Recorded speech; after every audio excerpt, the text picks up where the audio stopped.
आजको भिडियोमा हामी अब फाइनेन्सियल क्याल्कुलेटर युज गर्छौँ। यो ब्याचलर, मास्टर्स, एमफिल अथवा फाइनेन्सियल इन्स्टिट्युसन, ब्याङ्कमा काम गर्नको लागि अथवा प्रोजेक्ट इभ्यालुएसन गर्नको लागि एकदम सजिलो हुन्छ, इजी हुन्छ पछि। जुन ट्रेडिसनल मेथडबाट हामीले गर्थ्यौँ टेबल साइन्टिफिक क्याल्कुलेटर युज गरेर त्यो गर्नु परेन अब है।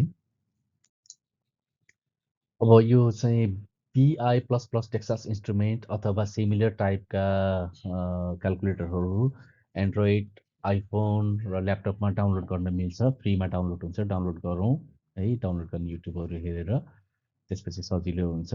र इक्जाममा, फाइनेन्सको इक्जाममा त सिए, सिपिए, सिएमए, फाइनेन्सियल एक्सपर्टहरूले त यो नै लान्छन् इक्जाममै है। अब एउटा सानो सुरुवात गरौँ। सबभन्दा पहिला time value of money use गरेर फाइनेन्सियल क्याल्कुलेटर हामीले पहिला पहिला परम्परागत रूपमा गर्दै आएको चाहिँ यो म्यानुअल मेथडमा पहिले यसरी म्यानुअल निकालिन्थ्यो, अनि फ्याक्टर निकालेर चाहिँ सल्भ गरिन्थ्यो टेबल हेरेर अथवा फर्मुला लगाएर। अब त्यो गर्नु परेन फाइनेन्सियल क्याल्कुलेटरबाट युज गर्दाखेरि चाहिँ। जसरी स्क्रिनमा देखाइएको छ एक्ज्याक्टली प्रोसेस त्यही नै फलो गर्नुहोस्, सिम्पल। यसमा एक दुईवटा कुराहरू चाहिँ ध्यान दिनुहोस्। बेला बेलामा टाइम टु टाइम यो रिसेट गर्नलाई नबिर्सिनुहोस्, अनि इन्टर गर्न नबिर्सिनुहोस्। सबैभन्दा मोस्ट कमनली मिस्टेक भनेको चाहिँ इन्टर गर्न बिर्सिन्छ। अब यसको स्टेप चाहिँ सबैभन्दा पहिला सेकेन्ड, यहाँ क्यालकुलेटरमा छ, सेकेन्ड बटन प्रेस गर्ने अनि क्लियर टाइम भ्यालु पहिला भएको कामहरू चाहिँ क्लियर गर्नको लागि। त्यसपछि फेरि सेकेन्ड बटन थिचेर यो क्लियर वर्क, पुरानो मेमोरीहरू यदि क्यालकुलेटरमा छ भने त्यसलाई क्लियर गर्नको लागि प्रेस गर्ने।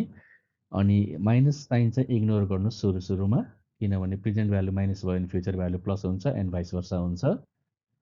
अब सेकेन्ड स्टेजमा गएर 10,000 भनेको छ, 10,000 प्रेस गर्नुहोस् अनि पिबी प्रेस गर्नुहोस्। यहाँ छ पिबी अनि इन्टर गर्नुहोस्। इन्टर गर्न चाहिँ नबिर्सिनुहोस्।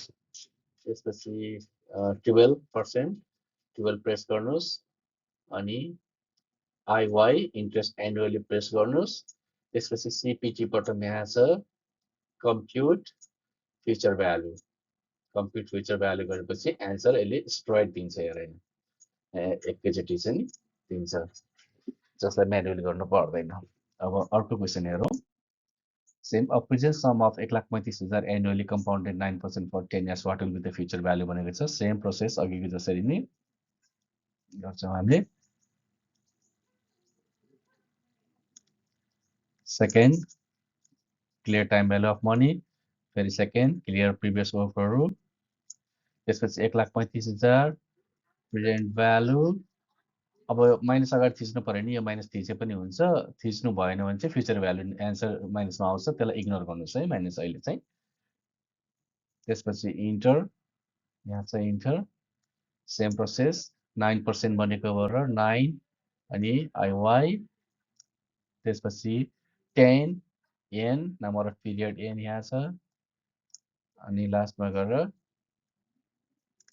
सिपिटी फ्युचर भ्यालु गरेपछि एन्सर यसले यसरी दिन्छ है। म्यानुअलबाट गर्दा टेबल मेथड अथवा अन्य फर्मुला मेथडबाट गर्दाखेरि यसरी आउँथ्यो। अब त्यो गरिरहनु परेन, किनभने आइआरआर गर्नलाई, ट्रायल एन्ड इरर गर्नलाई पहिला पहिला निकै टाइम वेस्ट हुन्थ्यो। यो पछि प्रोजेक्ट इभ्यालुएसन गर्नको लागि, इन्टरनेसनल क्यापिटल बजेटिङ गर्नको लागि एकदमै इजी हुन्छ, राम्रो र सजिलो पनि हुन्छ। अब प्र्याक्टिस गरौँ। अर्को क्वेसन छ, we receive $75,000 today that will be investing in hydro power gives annual 8% for next 15 years, what will be the future value? Same process, second bottom थिचौँ, त्यसपछि clear time value of money bottom, and second clear work गरौँ, minus 75,000 present value enter, present value अनि enter, त्यसपछि 8%, यसमा percent sign थिच्नु पर्दैन, direct 8 मात्रै स्क्रिनमा जस्तो देखाएको छ त्यस्तै गर्नु एक्ज्याक्टली। अनि आइवाई इन्टर गर्नुहोस् अनि 15 अनि यन प्रेस गर्नुहोस्, इन्टर गर्नुहोस्, त्यसपछि गएर लास्टमा गएर सिपिटी बटन यहाँ छ, सिपिटी भनेको कम्प्युट फ्युचर भ्यालु गर्नुहोस्। यसले एन्सर तपाईँलाई इन्स्ट्यान्ट दिन्छ, एकदम फास्ट हुन्छ है। अब प्र्याक्टिस क्वेसन छ यहाँ, माइनस साइन चाहिँ इग्नोर गर्नुहोस् होइन, तपाईँले डाउनलोड गरेपछि प्र्याक्टिस गर्नको लागि। The present value of 500 due in 1 year 6 years, यसको एन्सर यति आउनुपर्छ। फर 2 इयर्सको लागि यति हुन्छ, फर 3 इयर्सको लागि, फर 10 इयर्सको लागि।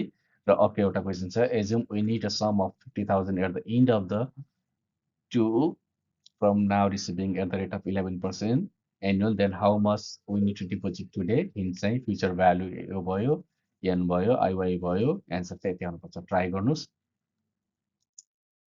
Thank you very much.